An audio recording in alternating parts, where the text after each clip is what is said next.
I'm Lauren Ryder, your 4th District City Council rep for the past few years, and it's been a pleasure to work with you and serve you since I got involved as your council rep. I moved to Knoxville in 2005. My husband joined a small business here and had about 40 employees there. I ran because I became involved in my community and my neighborhood through some zoning issues, rehabs of blighted vacant properties that were dragging the community down, that the city was going to demolish on taxpayer dime. So I stopped that from happening. They're back on the tax rolls. We have neighbors in those properties. People started asking me to run for council, so that's what I did. We also worked on some traffic calming issues in our community as well, and really got involved in some zoning issues that were targeting houses that were particularly low income. We just weren't calling them that 14 years ago. It's been my pleasure to work with you on some of the biggest concerns that you have, which have been traffic, recreation, commercial investment, and crime concerns in the area.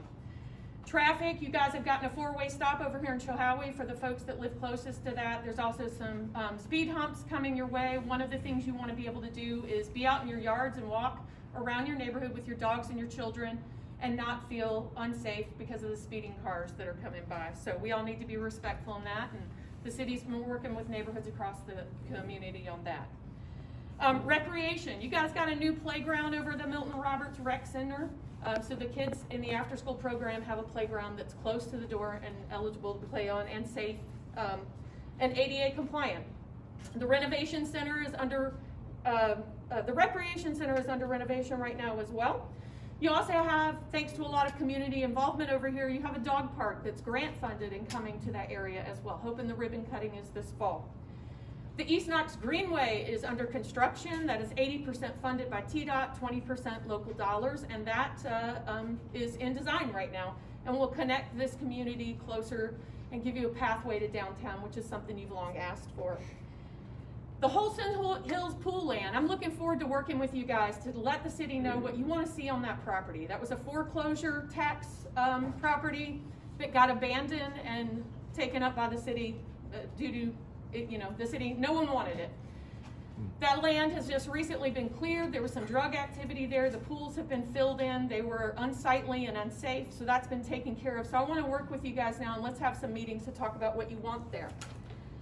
I took the mayor out there, and she was like, wow, this is an amazing opportunity. So let's talk about that. You guys also had some blighted and vacant properties in the area. One of them was the newly developed Villages at Holston Place over here, which is now 27 units of affordable housing for disabled and seniors. So we can make sure they have a place to live as the market fluctuates.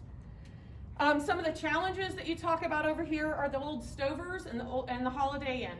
Those are both privately owned, and the city is ready and willing to work with those property owners.